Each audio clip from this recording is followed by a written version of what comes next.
നമുക്ക് പോകാനുള്ളത് ഒരു കലോത്സവത്തിൽ എപ്പോഴും പഴയിടത്തിൻ്റെ ആ ഒരു രുചിക്കൂട്ട് എന്ന് പറയുന്നത് വലിയ നമ്മൾ എപ്പോഴും പഴയിടം എന്ന് പറയും. പുള്ളിയെ പുതിയ ഇടങ്ങളിലേക്ക് എത്തുന്നത് എപ്പോഴാണ് അപ്പോഴെല്ലാം പുതുമയുള്ള ഭക്ഷണം നമുക്ക് തന്നുകൊണ്ടിരിക്കും. അത്രയേറെ രുചികരമായ ഭക്ഷണം. അപ്പോൾ കലവറയിലെ വിശേഷമായിരിക്കും അടുത്ത റിപ്പോർട്ട് അല്ലേ? അതെ അതെ, ആ റിപ്പോർട്ടിലേക്ക് കടക്കാം. നല്ല തള വന്ന സാമ്പാറാണ്.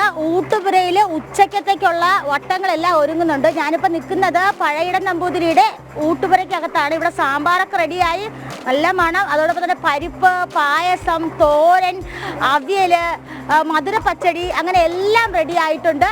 അപ്പോൾ നമുക്ക് ഊട്ടുപുരയിലെ മറ്റു വിശേഷങ്ങൾ കണ്ടുവരാം.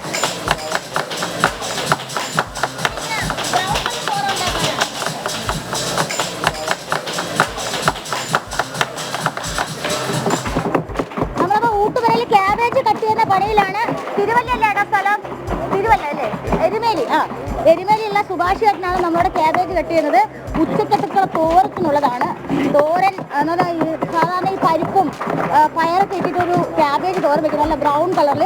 അതിൻ്റെ പണിയിലാണ്. അപ്പോൾ ഊട്ടുകരയിൽ നിന്ന് ഞാൻ ക്യാബേജ് കട്ട് ചെയ്തുകൊണ്ടിരിക്കുകയാണ്. ഇനി ബാക്കിയുള്ള വിശേഷങ്ങളും കൂടി ഉണ്ട്.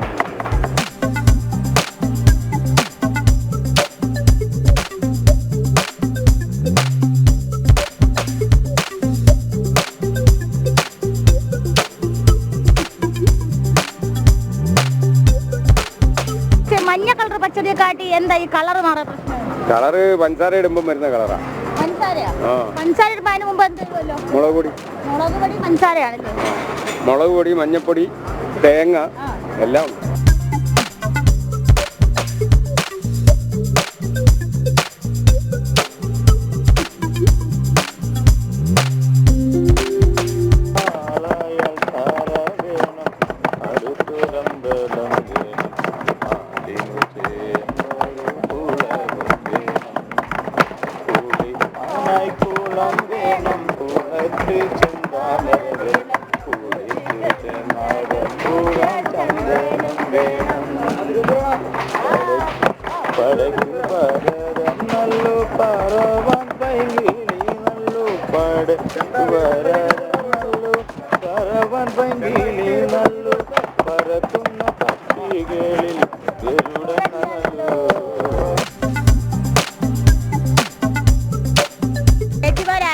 സംസാരിക്കുന്നില്ല. കാരണം സംസാരിക്കുന്ന സമയത്ത്, അതായത് കട്ട് ചെയ്യുന്ന സമയത്ത് സംസാരിച്ചാൽ കൈ മുറിയുമെന്നാണ് പറയുന്നത്.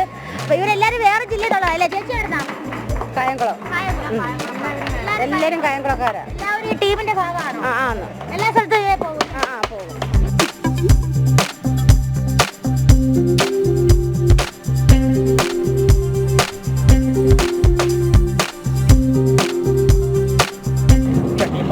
പ്രായത്തിൽ നിന്നെ ഞാൻ ചെന്നപ്പോൾ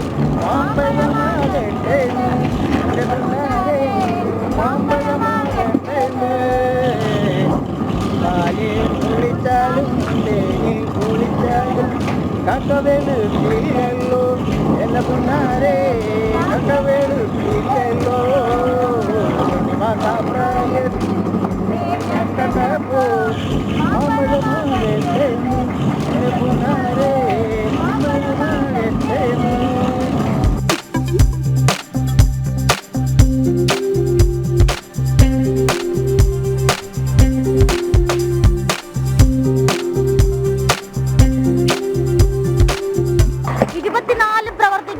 അടുക്കള 4 ദിവസം പുത്തരിക്കണ്ടത്ത് സജീവമാണ്. പഴയിടത്തിന്റെ നേതൃത്വത്തിൽ ആ അടുക്കള ഏത് സമയത്ത് ആര് വന്നാലും വയർ നിറച്ച് മനസ്സ് നിറച്ച് ഭക്ഷണം കഴിച്ചു പോകാം. ക്യാമറമാൻ വിവേക് നേവത്തോടൊപ്പം ടിൻഡു ദാസ്, ജനം, തിരുവനന്തപുരം.